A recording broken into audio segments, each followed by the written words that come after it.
Welcome to the Land Your Bet Sports Betting Show. NBA Saturday here. Got 8 games on the slate, and we're getting an early look here on Friday night at this stuff. So still waiting on some final news and all that, but we can definitely get some of those leans on the card for you guys so you can get ahead of this research for yourselves on Saturday. I also want to look at how we're doing on Saturday. Still plenty of games to go here as it's still early in the night. Couple that closed, couple of awful breaks so far. We'll go through the card real quick and then jump into everything that we have here for Saturday. So if that all sounds good, go ahead and give this video a like. Let's jump right into it. Quick apology to those who would have liked to have the live show on Friday. I got caught up with a lot of stuff, so I wanted to get a bunch of bets down for the VIP folks that are paying, obviously. And in order to do that, I needed to get some time to myself to go ahead and look at all these injury reports and everything. This is what I came up with for the full card here on Friday. Eventually, we're still waiting on a bunch of bets, but the two that cashed were great. Scoot Henderson, shout out the VIP chat. Swish Info continues to help out. Gave me that look there for Scoot Henderson, and I definitely pounced on it with him. And then Sam Merrill was a cash in the first quarter because Darius Garland got some foul trouble, and we got some nice shooting from Sam Merrill early. Moussa Diabate, 4 fouls in 9 minutes, couldn't stay on the floor. I don't know what to say, man. He had 3 rebounds in 9 minutes. You extrapolate that out to what I thought was going to be about 25 minutes, would have cashed on the 7.5 boards. Jacoby Walter, can't make this up. 14 points at the half. Didn't score a point in the first 5 minutes of the third quarter. Got hurt, didn't come back. So we get the hook. We get the injury. Kill me. All right, keep moving to Filipowski. Who's a brilliant guy that didn't take the points but took the boards? Raise your hand. I guess I'm the only dumbass that did that. So we lost out on the Filipowski bet because he went off on the points. And then Walker Kessler had like 20 million. I don't know what he ended with. 25 rebounds. He had 18 rebounds in the first half. It's the most rebounds that any team has ever, or any player has ever had in a half against the Raptors, which was the least surprising statistic that I got there. So we're waiting on the Laravia props here with a little bit of a ladder on his points. Ducey McBee, because we've got no Jalen Brunson against the Clips. So we're going for Deuce McBride, a couple props, Castle and Vassell for the Spurs against the Kings. So we'll see how we did here as I get that episode up for Sunday tomorrow. And we're doing that every day. So make sure you are subscribed to that page so you don't miss anything that we've got going forward. And let's get into what we've got here for Saturday. As always, we are going to be using PropsMadness.com, the #1 NBA sports betting research tool around. Has everything you need in a one-stop shop from all the filters possible here with these advanced filters that you could possibly imagine to make sure that you're looking through all the different ways to filter games, as well as the season shot chart so you can see where guys score their points from, as well as where the defense limits points. And you can also get play type analysis, which is super helpful. I've never seen this anywhere else all in one spot where you can see how a player does against a specific play type and how a defense does defending that play type, right? And you can see, for instance, like Scotty Barnes here as the one example. He scores 18%, which is about 4 points per game off a transition, which is a good matchup in his game here on Friday night, as we see. So this is the type of stuff you're going to get on Props Madness. If you want to use this and get a free trial for 7 days, you can use code LYB. You'll also get 25% off your first month if you use that promo code when you sign up for Props Madness. Kicking it off with the Pelicans at the Rockets, a rematch of the game that we just saw on Thursday. And we have to talk about how Alvarado is questionable and Bruce Brown is out for the Pelicans. And then on the Rockets side, Fred VanVleet still out and Reed Shepherd is now out. Backup guard probably isn't going to impact things too much, but obviously Fred being out is a big deal. Where I'm starting in this game is Alperen Sengun. He was the only bet that I had in the Thursday night game, and I took him over 10.5 rebounds in that game. He ended with 6, as you can see down here against the Pelicans. Look at these rebound chances, 22 rebound chances that turned into 6 boards. Looking back at the tape, I mean, he was getting double teamed on the boards, I will say, and that did open up things for Amin Thompson. So Amin Thompson was the one who led the team in rebounds, but you know what? I'm going right back to Sengun. 22 rebound chances. If you tell me that he's getting 22 rebound chances against one of the worst rebounding teams in the league in the Pelicans, I'm taking that bet 100 out of 100 times that he's going to get 11 of them. A 50% rebound chance success rate against a really bad rebounding team. I got to go back to it. So I'm taking him again on the rebounds. I don't bet overnights, to be very clear. These are all still leans until I can see if we still get the same numbers in the morning, because I'm not going to ruin my account health by playing overnight bets. If you have any questions about that, let me know in the comments, but you can ruin your account health and get yourself limited if you bet too often overnight and get really good closing line value. So I'm going to wait and see if we can still get this at a good 10.5 number with the odds here on Saturday and go back to the boards for Alpi Sengun. Another lean that I'm going right back to that I bet last game, points, rebounds, and assists under for CJ McCollum. And you can see here since the trade deadline, basically when all these guys have come, he's had a couple good games. He had a really good game against the Kings. Zion didn't play in that game, and then had a really good games against the horrible defensive-minded Mavs now, who are just getting rocked consistently with their lack of players. No offense to them. They just don't have their stars, obviously, at this point. But then you look at these other games, even against bad defenses like the Spurs and the Suns, and this dude still only had 25 and 22 PRA in those games. Then against the Jazz, another horrible defense. He did play a bunch of minutes, and he was without Bruce Brown in that game, but he did have Kelly Olynyk, which is going to be the case tonight. And then you look at the other two, Rockets and Lakers, no good, right? The thing here in this last game against the Rockets, he had 13 points on 15 shots. He had 6 rebound chances and 4 potential assists. So the volume wasn't there for him, even in 34 minutes. And you want to know why? Because if you go to the box score and you look at who was his primary defender for that game, it was Amin Thompson. And that's probably what we're going to see again. The way that this Rockets team defended the Pelicans was Dylan Brooks guards Zion Williamson or Tari Eason, and then they have a backup defender, usually either the power forward or Şengün, that are waiting there to help as the second defender when Zion starts to drive on guys like Dylan Brooks, right? Then you've got Amin Thompson just locking up CJ McCollum, so that leaves things a little bit easier for guys like, let's say, Trey Murphy or Kelly Olynyk or even Yves Missy, because all the focus is on Zion and on CJ. Well, Zion, I'm staying away from right now. I'll talk about him in a second. But for CJ, under PRA is going to be a consistent play, as I don't think you can continue to even bank on like 34, 35 minutes for him. Although without Alvarado and Bruce Brown in this game, probably, but I still love an under in about 34, 35 minutes of action for CJ tonight. Speaking of Zion, I do like the assist for him. And I know this was his first bad assist game in a while. Everybody loved his dimes leading up to this. This was a total stay. I actually liked under on the assist originally. But looking back at how this defense defends Zion, Ime Udoka is doing this very purposefully. Like I said, bringing a smaller guy like Dylan Brooks to be the primary defender on the wing and out on the perimeter. And then when Zion drives, he's got backups. The Rockets got backups waiting for him, like Alpi Şengün, like I said. So he's going to be forced to pass in these situations. He had 11 potential assists in this last game. And normally you don't want to take assists against a team like the Rockets who don't double team. So they stick to the shooters out in the wing, which doesn't really leave many open passes or open shots off of passes for guys like Zion who drive and kick.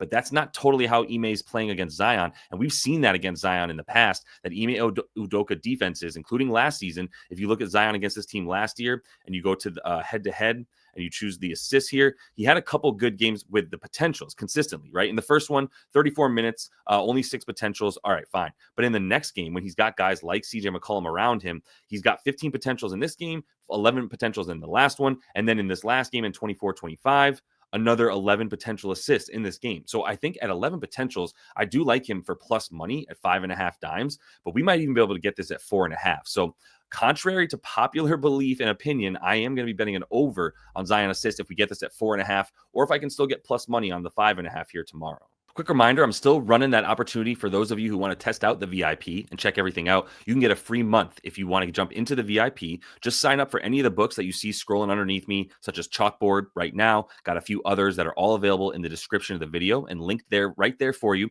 So go ahead and sign up for those books using code LYB and get all your free money there, your sports book bonuses and all of that. And then send me a screenshot on Twitter or Discord at JL Boogie. That's my username there. Send me a screenshot showing me that you signed up for those books, and I'll go ahead and get you that free month of VIP access. As we roll into Pacers and Hawks, go ahead and give the video a like. If you're getting anything out of it, it goes a super long way to support the channel. Definitely want to make sure to subscribe as well so you don't miss when I put those alerts out for the live show. We normally do it every day, 5:30 p.m. Eastern, but had to miss on Friday, so apologies again. But let's get into what we've got here for Pacers and Hawks. And first thing we should look at is we've got a couple questionable tags still. Important guys here for the Pacers. Halliburton is questionable. So is Benedict Mathurin. Both of them still questionable for this game. And then on the Atlanta side, interestingly, LeVert is now questionable in this game. We saw him get dinged up in the last one. And then Vic Krejci and Terrence Mann, are both also questionable here for the Hawks. You can see if you pull up games without, whomever's listed on the injury report is going to pull through here. And those are the guys that I'm talking about. So we'll see about those three for the Hawks here, and Halliburton and Benny Matz for the Pacers. But here's what we should just say right now. And shout out to a couple folks in the VIP chat, including Legacy King, my boy, who mentioned Nembhard assists without Halliburton. And I agree, because you want to take point guard assists against the Hawks. They just give them up like candy. And you look here, 18 potential potentials in the last game in just 30 minutes against the Hawks in this last matchup here a couple of days ago. 10 assists on those 18 potentials. So this is going to go up to 6, probably 7.5 assists as soon as if Tyrese Haliburton, I say as soon as, but if Tyrese Haliburton is ruled out, that'll be the case. So we're waiting on the Haliburton news before we bet on Andrew Nembhard, but this is a smash on the assist for whichever point guard is going to get the majority of the time. And if Tyrese Haliburton misses, we know we can get 30-plus minutes from Nembhard and the majority of the ball handling that he'll get to get the dimes against Atlanta. Next guy I want to talk about on the Hawks here is Georges Niang. But I don't have any props up yet for him, so I can't show you him on Props Madness. But I can show you here in the box score from this last game that they just played that he had 25 minutes played here, went 10 of 15 from the floor, and had 6 rebounds in this game, right? And that's what I'm looking at is that last game, we got 3.5 boards for Georges Niang. And if we get that again, I'm going right to it. Georges Niang is the best possible defender for Pascal Siakam. As sad as that might be, because George, like, even though George isn't as athletic as a guy as Mohamed Gay, like Pascal is just going to put those guys in their place. So no, Georges Niang is not an ideal defender to be the number one guy defending Pascal Siakam, but it's what they got to work with. And that's why he's getting about 25 minutes in these games against the Pacers for the Hawks. And even when he was playing for the Cavs, he was a good option as well. So in this situation, I'm waiting for the Niang props. If it comes out at 3.5 rebounds, we're going over. He's gone over. He's gotten at least 4 rebounds in the amount of games that he's played here with 24 plus minutes. He's gone over 4 plus rebounds, 12 of 13 games. So when he gets at least 24 minutes on this season, right, we're looking at a really good hit rate for him, 12 of 13, and the 8 plus points as well. And last game, he was listed at about 6.5 points. So if we get him anywhere under 8, he's gotten 8 plus in 12 of those 13 games as well. So 24 minutes is a really nice number, even like 23, 22. It's another really good hit rate on 3.5 boards and over 7.5 points. Both of those are good bets for Georges Niang as soon as we get his props up here on Saturday. Still waiting on props for a couple games, so let's go ahead and jump down here to the Magic and the Bucks. And the first thing I want to look at is Brolo. And y'all know I love my Brook Lopez props. And we're going to see if we can get him at 4.5 boards, which I think we might be able to do. Because what we're looking at here is it's sort of contrary to the popular opinion that Brook Lopez or centers aren't going to get rebounds against this Magic team that they're going up against here, right? Because the Magic, if you do look at them, they are number 1 limiting rebounds to centers. And you can select here on the advanced filters, you can do opponent rank versus position.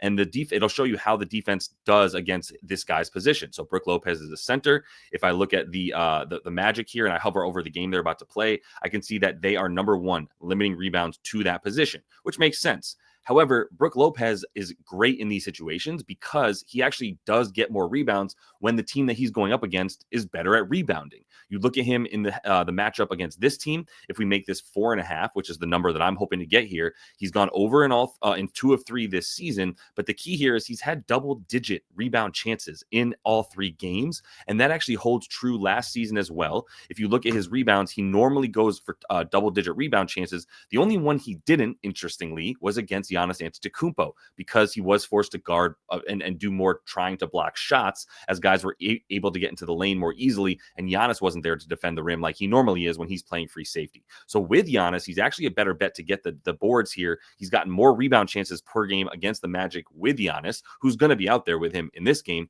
and we might even get a little bit of a bump of more Brook Lopez in this one if Giannis can't go the full minutes, which brings me to the next look that I have. And it's not so much a look as it is a stay away. Because here's the thing about Giannis. It's going to look really good when you look at 27.5, 28.5 points. It's going to look really good for him. But I just don't know if we can bank on him playing, like, what's he at in the season? He's at 32.5 minutes on this. His season average is 34 minutes. I think that's his ceiling in this game. Like, I don't think we can bank on him playing 36, 38 minutes just yet. I think they're still trying to keep him a little bit iced until they get to, into the playoffs. So if you look at him with the minutes filter that I'm giving him, which is, I think his like low that he could play in this game is probably about 30 minutes. So let's see if he plays 30 to 34 minutes, what that does to his points. So putting this at 34 is the ceiling. We're down to 27.3 per game over in just 6 of 18 games. And I still think we're there. And I know he actually has some good numbers against this team. If you look at him head to head, in fact, the one game he played less than 34 minutes because they won by 30, he went under the points here. And if you look at the other 2, he played a whole bunch of minutes, 36 and 37. So Yes, he is good to get points against this team. Like, there's no, but just because Orlando has a good paint defense doesn't mean they're going to be capable of stopping Giannis entirely. But I don't know that he's going to get the minutes to get there. And this, as fast as Milwaukee has been playing lately, we know Orlando is going to try to slow this thing down. So I'm a bit nervous to take an over on Giannis. I'm more just cautioning against getting over too quickly on him. And if this gets up to like 30.5, it might be time to consider an under if we can at least verify that he's on that minutes restriction. And I'm not ready to say he's ready to play 36, 38 minutes just yet. Dropping down to the Warriors and the Pistons. And we know that Tobias Harris is probable. So I think we are going to see him back from a short little miss of games that he's had here. And then Golden State, the only thing we really know is that Brandon Podziemski is questionable. So the look that I have right now for this game is Jimmy Butler on the points once again. And I think, yeah, this is probably going to jump up to 18.5. So it opened at 17.5. I would still take this at 18.5, but that's as high as I would play the over for Jimmy Butler. The key here is that we know, and if you sort of listen to some of the stuff that Steve Kerr has been saying, the head coach for the Warriors, he wants Jimmy more involved in the offense. So in these last two games, Jimmy went up to 13 shots from the field, 10 free throw attempts. So keep in mind, even though his field goal attempts look low at like 13, they don't look like that of a star. He's actually got probably about 5 to 6, maybe 7 more shots that he's been putting up, but he gets to the free throw line, so it doesn't count as a field goal attempt against him. So this is probably about 15 to 18 field goal attempts is more likely for him when he's in these situations. You can see against the Knicks, he took 12, but he went to the free throw line 9 times. So the key here is not just the field goal attempts, it's the usage. And in this last game, at 21%, and the game before, about 22% usage. And that's up from where he was at in these previous games, 15, 17, 16% usage rates that he was seeing in the first couple games with the Dubs. Well, now he's back up in these last two because Steve Kerr made clear we need Jimmy to shoot more. Now, Pods might be back, and that will eat into Jimmy Butler's shooting a bit because Pods has been taking a lot of shots, which is fine. But even with Pods back, I would still expect Jimmy Butler to be shooting more. And this is a game against the Pistons where if we drop down to play type analysis here, we can see free throws are a great way to get points against the Pistons. They are 7th worst, limiting free throw points. And he gets about 7 points per game from the line. And then cutting to the basket, and more importantly, pick and roll ball handler. And when Steph is not on the floor, which there's about 8 minutes per game that Jimmy Butler is on the court without Steph. And in those 8 minutes, he's the primary ball handler. He's the guy running the offense and running the show. And in those situations, he's going to have the ability to either pass on the to the roll man, or just more likely, because this team is so good against spot ups like the Pistons are, you can see they're 7th best against spot up shooters. He's going to have to go to the rim himself, and we'll probably be getting a good amount of free throws as a result of it. So love Jimmy to get the points here, not really feeling the boards or the assists against a team that is really good at limiting that stuff. And they're going to realize, the Dubs are going to realize they need him on ball attacking the rim for him to be the most effective in this game against the Pistons. That is all the time I have for you guys today. Going to be coming back here with an episode on Saturday for Sunday's slate as well in the NBA. So definitely make sure to subscribe to that page. Give this video a like. And until I see y'all next, happy betting.